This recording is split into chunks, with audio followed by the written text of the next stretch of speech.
Abooluganda mukama waffe yeebazibwe nnyo. Nze omutume Omar Mulinde kaawonawo acid survivor.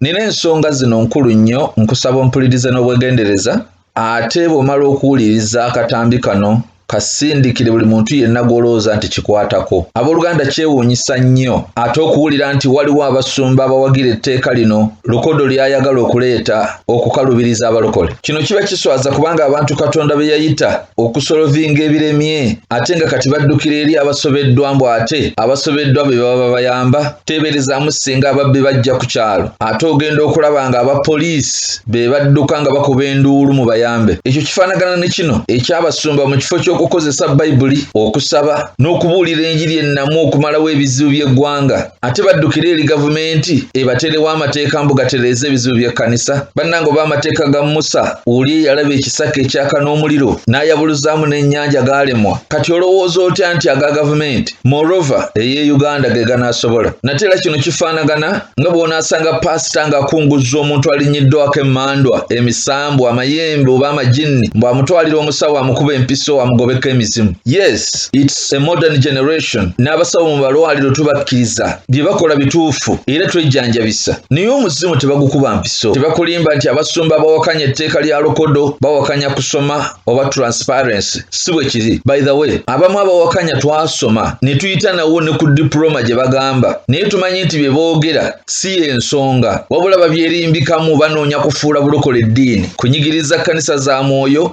n'okulemesa ababuulizi abakyaliko omuliro gw'okutandika amakanisa. Kyova olaba boogerako katono nga bagamba mushrooming churches. Ekyo kye kibaluma. Ekibaluma is church planting. Ate nga ffe tuli ku kiragiro kya Mukama waffe eyatulagira okubunyisa enjiri wonna wonna tufuule amawanga gonna abayigirizwa be. Bino ebyokusoma si y'ensonga kubanga tewali kusoma we kwali kulwanyisiza bumenyi bw'amateeka. Gwe laba ababbi mu Uganda abamu baasoma nnyo ate abalala babba na ssente nnyingi eza gavumenti kyokka nga balina zi PhDs. Okusoma tekugjawo bumenyi bw'amateeka. Kimanyiddwa nti abasoma bangi ate nga abamu balina mu gavumenti bakungu bavuge naye nga babba amataka, babba ssente z'enguudo eza polio n'ez'abalwadde ba siriimu. Luli omusomesa wa yunivasite Profesa Mulamba baamusiba kukwata mwana gw'asomesa n'ebiringa ebyo. Kati tekyetaaga tteeka ddala olw'abo abeerimbika mu bulokole ate nga baalubatu olw'ebintu bye babateebereza. Amateeka agalwanyisa ebyo byonna weegali. Bw'obaawo amenya etteeka avunaanibwe, naye si kuvumirira balokole bonna mutuuke n'okubakolera etteeka olw'abatono abeerimbikamu ate nga tokoze na kunoonyereza kumala. Ekirala baleme kubalowoozesa nti abasumba b'abalokole bonna tebaasoma. Si kituufu. Nze mmanyi abasumba bangi abayivu ddala, n'olwekyo ekyokusoma baleme kukikulembeza kubanga si y'ensonga enkulu mu tteeka lino. Ekyo bakyekwasa bwekwasa kuwuddiisa bawulira,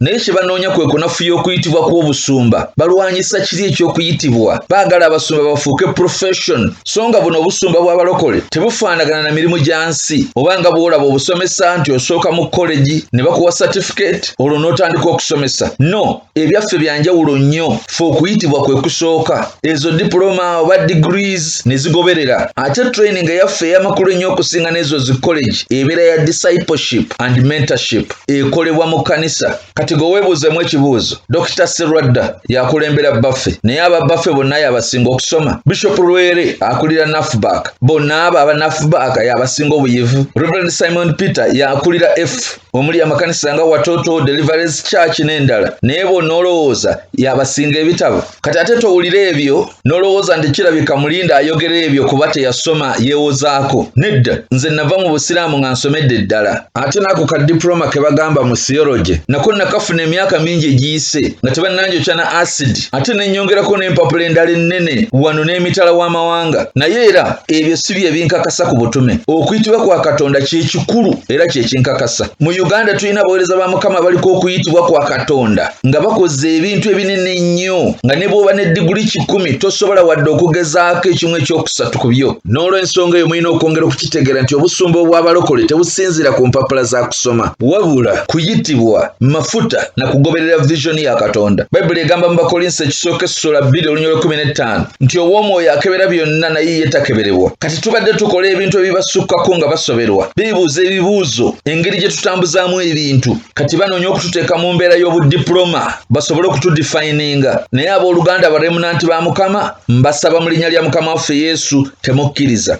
This policy is evil. They are trying to define Bulokole for us, even trying to determine the nature of the gospel, how, where, when, and what to preach. This is not only a Ugandan problem, but such laws are being spread by ungodly forces worldwide. Can you imagine that recently in Europe, some preachers were arrested for publicly reading John 14 verse 6? One day I was in Holland and I was surprised to find that one of my friends, a brother in Christ, had been taken to court for writing a verse of John 3:16 on his house. Nabwe kiti abooluganda njogedde bingi ku police oba lye baagala lifuuke etteeka ku makanisa g'abalokole. Balimbalimba nti lyanzikiriza zonna naye si kituufu tageti yaabwe kunafuya abalokole. Kale mu kifo ky'abasumba abamu okuliwagira mbasaba bawagire ekisinga amakulu era ekisobola okumalawo ebizibu bino byonna kye kino abalokole twegatte. Abalokole twegatte. Ekyo kye kisobola okumalawo ebizibu byonna naye si mateeka ga nsi. Tewali nsi yonna, tewali lunaku lwonna revival yali ezze kanisa neetereza ebizibu byayo ng'ekozesa amateeka ga nsi. Katonda alina ekyokuddamu ekisinga etteeka lyonna lye wandirowoozezza mu nsi yonna. Ate ffe bakiise ba Katonda ku nsi. Ffe tulina ekyokuddamu tukiwe ensi so si kuddukira mu nsi kutuwa kyakuddamu eri ebizibu by'ekkanisa. Nkubira omulanga Presiding Apostle Dr. Joseph Serwadda, Professor Simeon Kaiwa, Bishop Joshua Rwele, Pastor Robert Kayanja, Reverend Simon Peter Emiau, Apostle Alex Mitala, Bishop Dr. Grievous Musi, Musumba Jackson Senyonga, Bishop Dr. David Livingstone Chiganda, Musumba Zakaria Serwadde Jinja, Apostle Wile Tumwine Mbarala, Bishop Nabugodye Mbale, Bishop Patrick Baligasima, n'abalala besimenye naye nga mugwa mu kiti ekyo. Bannange muyite olukiiko olwawamu, muyite abasumba bonna, wabeewo okwogera okw'amazima awatali bukuusa, tukole okwegatta n'okutambuza omulimu gwa Katonda mu Uganda mu bumu ng'ebyawandiikibwa bwe bigamba mu Yokaana 17:21. Awo nno we tujja okuvirayo n'ekiwandiiko ffenna kye tukkirizaamu ng'enzikiriza yaffe weeri ne gavumenti ekyo kijja okugoberera. Bino ebigamba nti gavumenti yasalawo dda tewali kyakukola tetusobola kukikyusa, ebyo si bituufu. Omulimu gwa gavumenti kututeerawo mbeera nnungi ffe tusinze nga bwe twagala so singa bwe tulagira. Bye tukola mu kkanisa tetubijja mu gavumenti wabula tubijja wa Katonda. Maliriza nga nsaba n'obuwombeefu abakulembeze b'abalokole mwenna gye muli muteekeewo okwegatta. Temufuba kwenyigira mu kutukolera amateeka ga nsi wabula ebintu mubikole mu ngeri yaffe ey'ekigambo kya Katonda. Amateeka g'ensi ago gali tricky ate galina n'ebizibu byago era gatera okuhaatinga abagawomamu omutwe. Waliwo eyawagira etteeka lya Kalabba yamaliriza yakasooseeko ne bakamuteekako. Eyawagira etteeka erikugira enkuŋŋaana lyasookera ku ye ne litulugunya. Mu myaka gy'ensanvu Amini bwe yali awera abalokole ku Nile Mansion eyali Nile Hotel kati gye bayita Serena baaliwo ne balowooza nti oba oli awo byali byakukoma ku balokole bokka. Naye byamaliriza nga mu February 17, 1977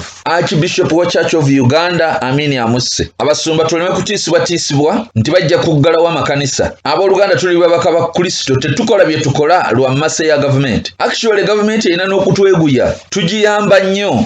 Eddiini endala eziwa ssente ate ffe tetuwa kyokka egimu ku mirimu gyayo tugikola ku bwerere ne tusinga be bawa ssente n'abo be basasula okugikola. Tukoleramu n'emizibu ne gavumenti egikyagiremye. Okugeza amakanisa gaffe mangi galina amasomero nga tusomesa abaana tubasuza tubaliisa tubambaza nga tetubatumyeyo na zaabuugi kyokka ate ne bafuna first grades. Tukola counseling ne tuwonya abandikoze ebikyamu ng'okwetuga n'okutta abalala. Tukendeeza insecurity nga tukyusa abayaaye bakifeesi. Ogwo omulimu munene ne gavumenti tegusobola kubanga poliisi bwe bakwata omuyaaye bamutwala luzira kyokka yagenza byenkoko akomawo ayize kubba mmotoka ate ne bamuzaayo akomawo ayize kuwamba na kutta bantu. Naye ffe tulina bangi bwe batyo be tuliisizza enjiri ne bakyuka bali mu makanisa basirisa ebyobubbi n'obutemu baabivaako. Baweereza ba Mukama temulimbibwa nti gavumenti ejja kusobola okututeekako etteeka lino ku kifuba. Mu modern politics gavumenti tekakaatika bintu ku bantu wabula ekola ebyo abantu bye baagala. Kyova olaba kati president alinnya mu bisooto alambula ghetto ategeere abaayo bye baagala.